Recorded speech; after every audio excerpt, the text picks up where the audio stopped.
Ladies and gentlemen, this is how it all begins. Creeping totalitarianism. It requires acquiescence. Requires a population to take it. Requires a population to accept it, to not fight back. And it requires typically media propagandists like Pravda and our current mainstream media to advance a bunch of false narratives that get people to forfeit away their individual civil liberties and give them over to a big government. I can't tell you enough, you can't have big individuals and big government at the same time. You can't have free individuals and a big government. It doesn't work that way. It is zero sum. I want to show you these 4 headlines and 4 stories, and your antennas should go up quickly. If not, I'm sorry. You're blind to what's going on right now. Canada, which used to be a free country, not according to some friends of mine who live there, said Canada has turned totalitarian almost overnight, contradicting what I told you before, but rather quickly because people are just acquiescing to it.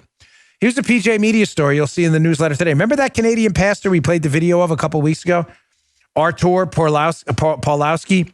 Yeah, he was arrested yesterday because he threw a bunch of officials out of his church for trying to stop his people from worshiping.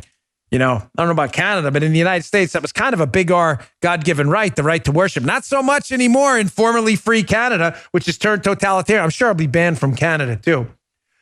The Canadian pastor I told you about a few weeks ago was swarmed and arrested by a SWAT team for the crime, folks, of inciting people to attend church. You may want to read this PJ Media article in my newsletter today. You can see the video. Here's a quick video for those listening on radio. You can kind of hear in the background what's happening. The Canadian pastor, they had to get him away from his church, of course. God forbid they got him in his church, where people might object to arresting a pastor for inciting people to worship. So they waited for him to leave. It's kind of a cowardly thing to do.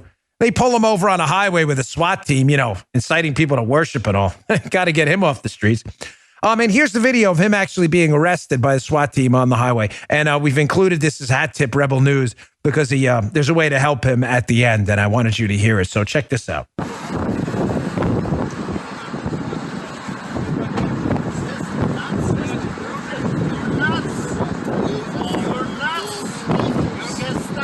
Hello friends, this is Pastor Artur Pawlowski. If you're watching this video, that means they have successfully arrested me and I am in jail. If you would like to support me, if you would like to support Rebel News and the legal team that is trying their best to get me out of this trouble, please go to saveartur.com. Please donate, please help me, help my family, help my wife and my children to get me out of this horrible, illegal situation. Please go to saveartur.com and get me out of this if you can. This is the kind of stuff you used to see in really bad, poorly done movies with terrible plots. Like, oh my gosh, no one's going to believe that's actually going to happen in Canada. Arresting a pastor for inciting people to worship. No, it happened. There's a video. You saw it, heard it right there. That's him on the highway. I know it's low in the beginning for our audio listeners only, but that's him on the highway on his knees being arrested. And really unbelievable.